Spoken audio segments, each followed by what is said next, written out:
आप सभी का हमारे चैनल में बहुत बहुत स्वागत है। आज हम बात करने वाले हैं 8 फरवरी के महत्वपूर्ण करंट अफेयर के। ये सभी प्रश्न आपको एग्जाम के दृष्टिकोण से महत्वपूर्ण है, तो आप इसे ज़रूर से ज़रूर देख लें। साथ ही इसे साथियों में ज़रूर शेयर करें ताकि उन्हें भी कुछ जानकारी मिल सके। सब्सक्राइब और शेयर ज़रूर करें। चलिए देखते हैं आज का पहला प्रश्न क्या है। पहला प्रश्न है आपको, हाल ही में किस राज्य में एम्बुलेंस सेवा को सभी के लिए बिल्कुल मुफ्त कर दी गई है। अब ध्यान रखेंगे, यहाँ पर सभी के लिए बात की गई है। पहले क्या था कि प्रसव महिलाओं के लिए, साथ ही कुछ बच्चों के लिए था, इसमें कुछ कंडीशनें थी। अभी क्या किया गया है कि जितने भी मरीज होंगे वो अगर सरकारी अस्पताल में भर्ती होना चाहेंगे तो उनके लिए एम्बुलेंस सेवा बिल्कुल मुफ्त कर दी गई है। बशर्ते वो शर्त ये रखी गई है कि कोई भी मरीज हो सरकारी अस्पताल में भर्ती होना चाहिए, तो उनके लिए एम्बुलेंस सेवा को बिल्कुल मुफ्त कर दी गई है। कहाँ पे? तो ये आपको बिहार में किया गया है। ये आपको बिहार सरकार की पहल है। आपको बिहार में ये बिल्कुल मुफ्त कर दी गई है सभी मरीजों के लिए, बशर्ते वो शर्त क्या है कि वो सरकारी अस्पताल में भर्ती होना चाहिए। चलिए उसके बाद देखते हैं नेक्स्ट प्रश्न क्या है। हाल ही में किस राज्य में ग्लेशियर फटा है। आपने अगर न्यूज़ देखा होगा तो आपको जरूर पता होगा, उत्तराखंड में ग्लेशियर फट चुका है, जिसकी वजह से वहाँ पे काफ़ी ज़्यादा जान माल की क्षति हुई है। तो आप ऊपर वाले से करिए कि वहाँ पे जितने भी फंसे हुए हैं वो सही अपने घर वापस आ जाए। तो आपको भी उत्तराखंड में ग्लेशियर फट चुका है, जिसकी वजह से ढेर सारी जो है क्षति हुई है। उसके बाद आपको अगला प्रश्न है, एयर इंडिया शो का आयोजन कहाँ पे किया गया है, किस राज्य में किया गया है। ये आपको एयर इंडिया शो का आयोजन बेंगलुरु में किया गया है। कहाँ पे किया गया है, यहाँ पे थोड़ी सी मिस्टेक है।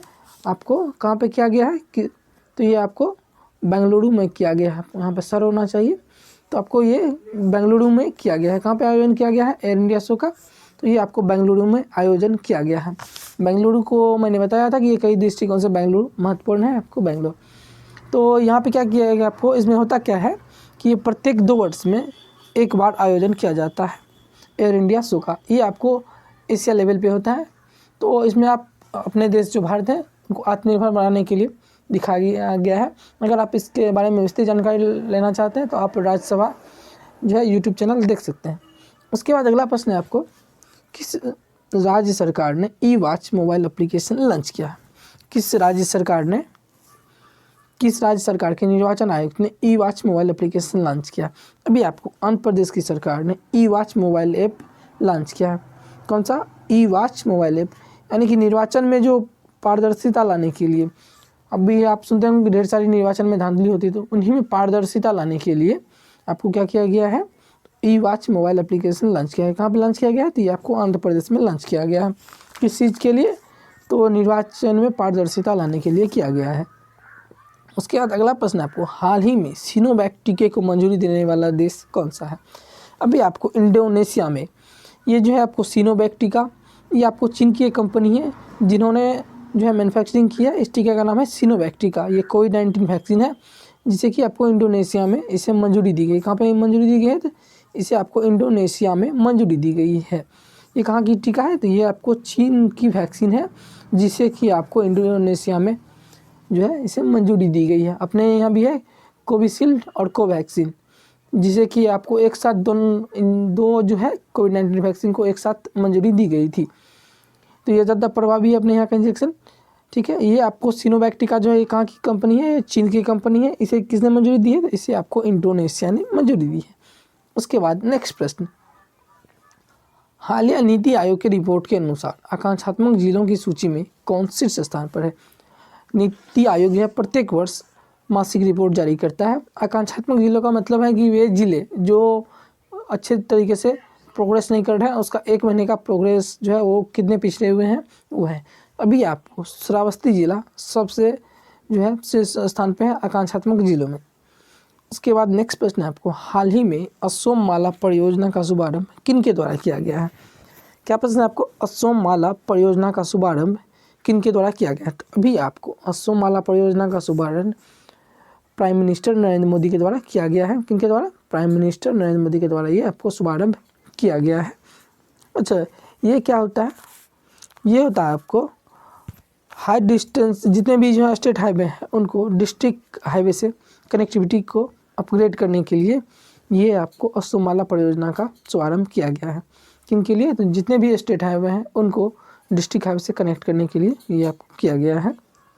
उसके बाद अगला प्रश्न है आपको, ब्यूटीफुल थिंग्स नामक पुस्तक किसने लिखी है।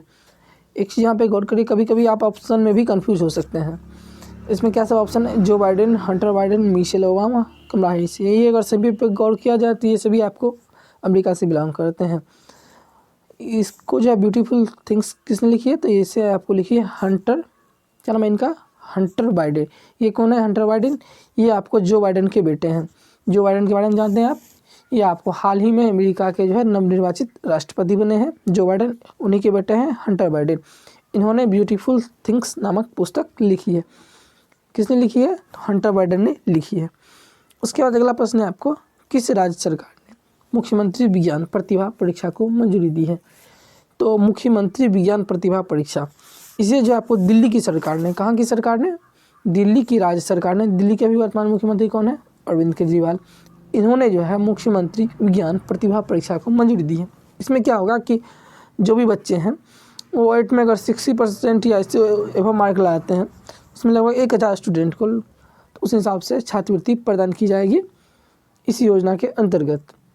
उसके बाद अगला प्रश्न है आपको, हाल ही में क्रिस्टोफर प्लम्बर का निधन हुआ है, वे कौन थे।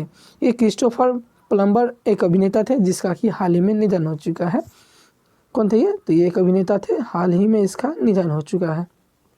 उसके बाद अगला प्रश्न है आपको, कोलकाता अंतर्राष्ट्रीय पुस्तक मेले का कौन सा संस्करण आयोजित किया जाएगा।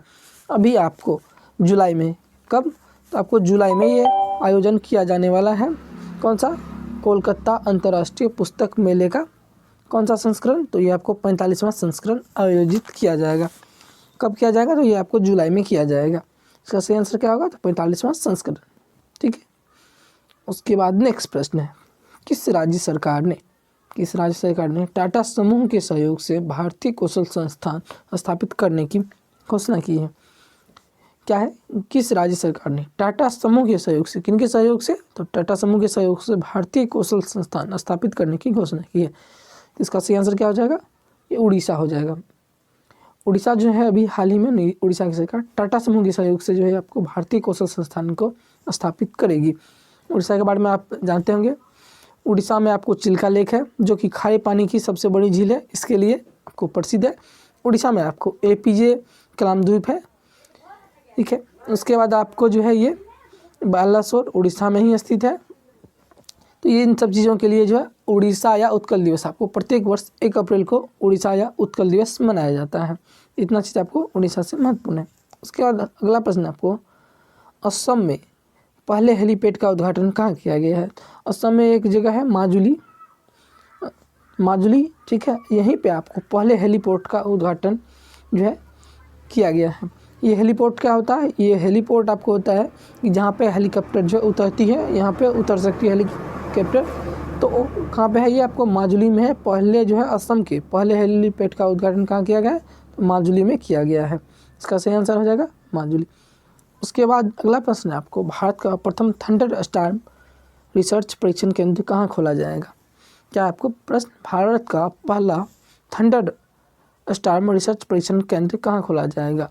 ये आपको उड़ीसा में खोला जाएगा। कहाँ खोला जाएगा, तो उड़ीसा में ही खोला जाएगा। ये आपको उड़ीसा में ही खोला जाएगा। अभी आप अपने उड़ीसा के बारे में बात की हुई थी, तो ये आपको उड़ीसा में खोला जाएगा। चाहिए होता क्या है, प्रथम थंडर स्टॉर्म रिसर्च सेंटर। इसमें क्या होगा कि बरसात के मौसम में जो बिजली गिरती है, इससे ढेर सारे लोगों की मृत्यु हो जाती है, और किसी पेड़ पौधे पे गिर जाए तो वो नष्ट हो जाते हैं। तो इनके ऊपर रिसर्च करने के लिए जो आपको ये पहला थंडर स्टॉर्म रिसर्च परीक्षण केंद्र खोला जाएगा उड़ीसा में।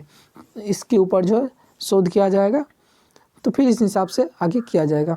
चलिए, आज का सेशन खत्म होता है, मिलते हैं एक नए सेशन के बाद। तब तक के लिए धन्यवाद। पढ़ते रहिए, साथ ही अपने साथियों को ज़रूर शेयर कर दें, सब्सक्राइब जरूर कर लें, ताकि आगे का नोटिफिकेशन आपको मिलता रहे।